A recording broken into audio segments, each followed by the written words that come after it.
আলাইকুম এভরিওয়ান, আশা করি সবাই অনেক বেশি ভালো আছেন। আলহামদুলিল্লাহ আমি অনেক বেশি ভালো আছি।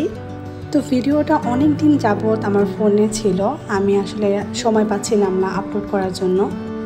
এটা প্রায় এবছরের মে মাসের দিকে করা একটা ভিডিও ছিল, যেটা নিয়ে আমি আমার ফেসবুক পেজে বেশ কিছু রিলস ভিডিও ছেড়েছি। আর আপনারা খুব পছন্দ করেছেন যে ভিডিওগুলো, এবং অনেকেই ইনবক্স করেছেন, জানতে চেয়েছেন এই রেস্টুরেন্টটা কোথায় এবং কিভাবে যেতে হবে।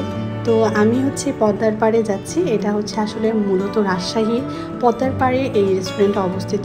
তো আমরা সেখানেই যাচ্ছি। আমি ইন ডিটেলস সব কিছু বলে দিব, কিভাবে যাবেন, কত টাকা লাগবে, সব কিছু এই ভিডিওতে শেয়ার করব। এই রেস্টুরেন্টটা যেহেতু পদ্মা নদীর একদম খুব কাছে অবস্থিত, তাই পদ্মা নদীর সুন্দর ঠান্ডা বাতাস কিন্তু উপভোগ করা যাচ্ছিল এই রেস্টুরেন্টে। আর সেদিন ওয়েদারটাও বেশ ভালো ছিল, হালকা গরম ছিল, যেহেতু আমরা একটু দুপুরের দিকেই গিয়েছিলাম। বাট বাতাসের জন্য তেমন একটা ফিল হচ্ছিল না গরমটা। আমি রাজশাহী যাওয়ার অনেক আগে থেকেই ঠিক করে রেখেছিলাম যে একটু সময় করে হলো এই রেস্টুরেন্টটা আসবো, কারণ আমি অনেক নাম শুনেছি এই রেস্টুরেন্টটার, আর সবাই অনেক ভালো রিভিউ করছিল। তাই ভাবলাম যে আমি একটু ঘুরে আসি। যেমন কথা তেমন কাজ, কষ্ট করে হলেও আমি সেই রেস্টুরেন্টে গিয়েছিলাম। আর সত্যি আমি গিয়ে আমার মনে হয়েছে এটা অর্থিত হয়েছে আমার জন্য, আমার সময়টা নষ্ট হয়নি। খুব সুন্দর ছিল রেস্টুরেন্টটা। এই রেস্টুরেন্টে কিন্তু খুব সুন্দর খোলামেলা পরিবেশ আপনারা গেলে পাবেন। এখানে চাইলে টুকটাক ফটোশ্যুটও করে নিতে পারবেন।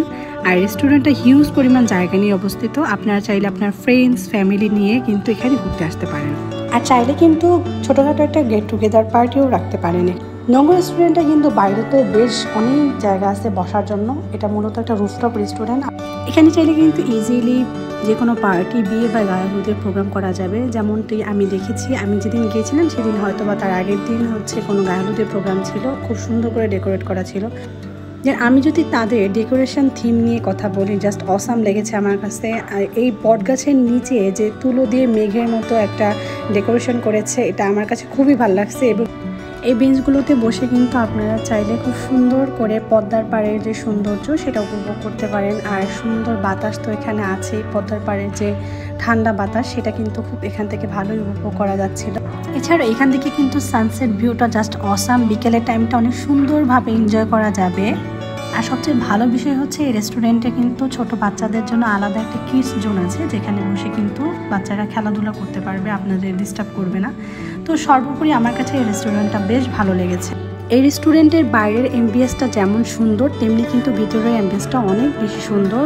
তো আপনারা যারা এই জায়গাটা ভিজিট করবেন তারা কিন্তু বাইরেও বসতে পারবেন, আবার চাইলে ভিতরে বসেও কিন্তু আপনাদের খাবার এনজয় করতে পারবেন। এই রেস্টুরেন্টের খাবার মেনু সম্পর্কে যদি কিছু বলি, তাহলে এখানে আপনারা কিন্তু বিভিন্ন ধরনের সেট মেনু পেয়ে যাবেন, জুস পেয়ে যাবেন, বার্গার, কফি, স্যান্ডউইচ থেকে শুরু করে আইসক্রিম, বিভিন্ন আইটেম পেয়ে যাবেন। তো আপনাদের পছন্দ মতো আপনারা সেই খাবার এনজয় করতে পারেন। তো আমরা যেহেতু দুপুরের টাইমটাতে গিয়েছি, তাই আমরা আসলে খাবার এনজয় করি। তো আপনারা কিন্তু রাজশাহী শহরের এই ড্রোন থেকে রিক্সা বা অটোরিকশা নিয়ে চলে যেতে পারেন পদ্মার পাড়ে নঙ্গ রেস্টুরেন্টে। মাত্র 30 বা 40 টাকা রিক্সা ভাড়া নেবে। তো আজকের ভিডিওতে এ পর্যন্তই। ভালো থাকেন, আল্লাহ হাফেজ।